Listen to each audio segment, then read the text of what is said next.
Manoj Rohini మాట్లాడుకునేటప్పుడు video తీసి సత్యానికి చూపించి నిజాన్ని బయటపెట్టిన శృతి ట్విస్ట్ అయితే అదిరిపోతుందండి. చివరి వరకు స్కిప్ చేయకుండా చూసేయండి.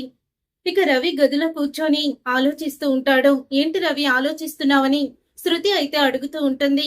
అప్పుడు ఇక ఏం లేదు శృతి, మీనా వదిన్ని ఎప్పుడు కూడా నేను అంత బాధపడడం చూడలేదు. మా అమ్మ ఎన్నో మాటలు అనేది, ఎన్నో విధాలుగా వదిన్ని హింసించేది. కానీ ఎప్పుడు కూడా వదిన ఎదురు తిరిగి ఒక్క మాట కూడా మాట్లాడేది కాదు. అలాగే మౌనంగా ఉండేది. తన పని తను చేసుకుంటూ పోయేది. ఎప్పుడు కూడా ఇంత బాధపడేది కాదు. అంతమంది ముందు అవమానించినా సరే ఎప్పుడు కూడా వదిన ఇంత బాధపడడం చూడలేదో. ఏదో జరగకూడదే జరిగింది. అందుకని వదిన తన సమస్యని చెప్పుకోలేక అలాగే ఎంతో తనలో తనే కుమిలిపోతుంది అని చెప్తూ ఉంటాడు రవి. అప్పుడు ఇక శృతి, అవును రవి, నువ్వన్నది కూడా నిజమే. ఆంటీ ఎన్ని మాటలు అన్నా సరే ఎప్పుడూ కూడా అసలు మీనా ఇంత బాధపడడం నేను కూడా చూడలేదు. మీనా నాతో క్లోజ్గా ఉంటుంది. అన్ని విషయాలు మేమిద్దరం షేర్ చేసుకుంటాం. కానీ ఇప్పుడు తన బాధ ఏంటో, తన సమస్య ఏంటో తను మాత్రం బయటికి చెప్పలేకపోతుంది. అసలు ఏం జరిగిందో కూడా తెలియడం లేదు. కానీ ఏదో తనకి చాలా బాధ పెట్టే విషయమే జరిగింది అని అంటూ ఉంటుంది శృతి. అవును, ఎలాగైనా తెలుసుకోవాలి శృతి. వదిన్ని అడుగుతాను. లేకపోతే బాలు అన్నయ్య ట్రిప్ నుంచి వచ్చేస్తూ ఉంటాడు. అప్పుడు ఖచ్చితంగా వదిన బాలు అన్నయ్యకి చెప్తుంది అని అంటూ ఉంటాడు. తరువాత శృతి, అలాగే రవి, కానీ ఇప్పుడు నాకు నిద్రొస్తుంది. రేపు ఉదయమే నేను డబ్బింగ్ స్టూడియోకి వెళ్ళి వాటర్ తీసుకొచ్చుకుంటాను అని తన గదిలో నుంచి వాటర్ తెచ్చుకోవడానికి బయటికి వస్తుంది. అప్పుడు ఇక మనోజ్ రోహిణి ఇద్దరు మాటలు వినపడుతూ ఉంటాయి. ఆ వాళ్ల గది వైపు నుంచే వెళ్తున్న శృతికి, ఈ రోజు మా అమ్మ ఎంతో హ్యాపీగా ఉంది కదా, బిర్యానీ పార్టీ ఇచ్చింది. మా అమ్మని ఇంత సంతోషంగా ఉండడం ఇదే మొట్టమొదటిసారి చూస్తున్నాను అని చెప్తూ ఉంటాడు మనోజ్. మీ అమ్మ సంతోషానికి కారణమేంటో నాకు తెలుసు అని రోహిణి అనడంతో అప్పుడే ఇక అక్కడే ఆగిపోతుంది శృతి. ఇక ఆగిపోయి వాళ్ళని వెంటనే ఫోన్ తీసి వీడియో తీయడం మొదలు పెడుతుంది. ఏంటి, ఎందుకో నీకు తెలుసా, ఎందుకని అని అడుగుతూ ఉంటాడు మనోజ్. చింతామణి అనే ఆవిడ ఉంది కదా, అదే మీనాకి ఎగనిస్ట్ పార్టీ. మీనా అంటే పడదంట ఆవిడికి.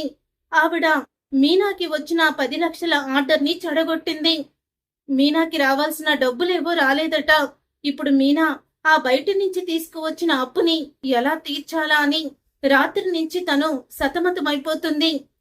మరి మీనా ఎదుగుదలని ఓర్చుకోలేకపోతుంది కదా ఆంటీ. మీనా ఎదిగితే ఆంటీ తట్టుకోలేదు. అలాంటప్పుడు మీనా ఇలాగే బాధపడుతూ ఉంటే తను ఎందుకు ఆనందంగా ఉండకుండా ఉంటుంది. అందుకని ఇక మీనా బిజినెస్ ఆగిపోతుంది. తన ఇంట్లోనే ఉంటుంది. ఇక నేను చెప్పినట్టు చేస్తుంది. నా చెప్పు కాలి కింద చెప్పులా ఉండిపోతుందని మీ అమ్మగారు ఎంతో ఆనందపడిపోతున్నారు. ఆ చింతామణియే జరిగిందంతా కూడా నేను ఇలా చేశాను, అలా చేశాను అని మీ అమ్మకి ఫోన్ చేసి మరీ చెప్పిందంట అని, చింతామణియే మీనాని మోసం చేసిందని రోహిణి మనోజ్తో చెప్తూ ఉండగా శృతి అయితే వినేస్తుంది. అప్పుడే శృతి, అమ్మో ఇంత జరిగిందా, అందుకనే మీనా అంతలా బాధపడుతుంది అని అనుకుంటూ ఇక శృతి అయితే సత్యం దగ్గరికి వెళ్తుంది. మీతో ఒక విషయం మాట్లాడాలి అంకుల్ అని అంటూ ఉంటుంది. ఏంటమ్మా, ఏమైంది అని అడుగుతూ ఉంటే, నేను రవిని తీసుకొని ఇంట్లో నుంచి వెళ్ళిపోదామని అనుకుంటున్నాను అని శృతి అనగానే ఒక్కసారి షాక్ అయిపోతూ ఉంటాడు సత్యం. ఏమైందమ్మా, నువ్వింట్లో నుంచి వెళ్ళిపోవడం ఏంటి అని అడుగుతాడు. అసలు ఆంటీ మీనా విషయంలో దుర్మార్గంగా ఆలోచిస్తున్నారని, డబ్బు మనిషిని, మీనా బాలుని అస్సలు కూడా ఆవిడ పడనివ్వదని, మీనా విషయంలో దుర్మార్గురాలని అనుకున్నాను. కానీ మరీ ఇంత దుర్మార్గురాలని అనుకోలేదు. ఇలాంటి మనిషి దగ్గర మేము అస్సలు కూడా ఉండలేను. అందుకే రవిని తీసుకొని నేను మా అమ్మ వాళ్ళ ఇంటికి వెళ్ళిపోతాను అని శృతి అనడంతో, ఏమైందమ్మా, మీ అత్త ఏం చేసింది అని అడుగుతూ ఉంటాడు. మీనా అంతా అలా బాధపడుతుంటే ఎందుకు అనుకున్నాం అంకుల్, చూడండి ఏం జరిగిందో అని రోహిణి మనోజ్తో మాట్లాడుతున్నా అప్పుడు వీడియో తీసింది కదా, ఆ వీడియోనైతే చూపిస్తుంది. ఇక ఆ వీడియోని చూసి ఒక్కసారే షాక్ అయిపోతూ ఉంటాడు సత్యం. ఇక షాక్ అయిపోతూ సత్యం అయితే ఇలా అంటాడు, మీ ప్రభావతి మీనా విషయంలో ఇంత దుర్మార్గంగా ఆలోచిస్తుందని అస్సలు అనుకోలేదు. ఆ చింతామణితో చేతులు కలిపి మీనా విషయంలో ప్రభావతి ఇలా ఆలోచించిందా అని షాక్ అయిపోతూ ఉంటాడు.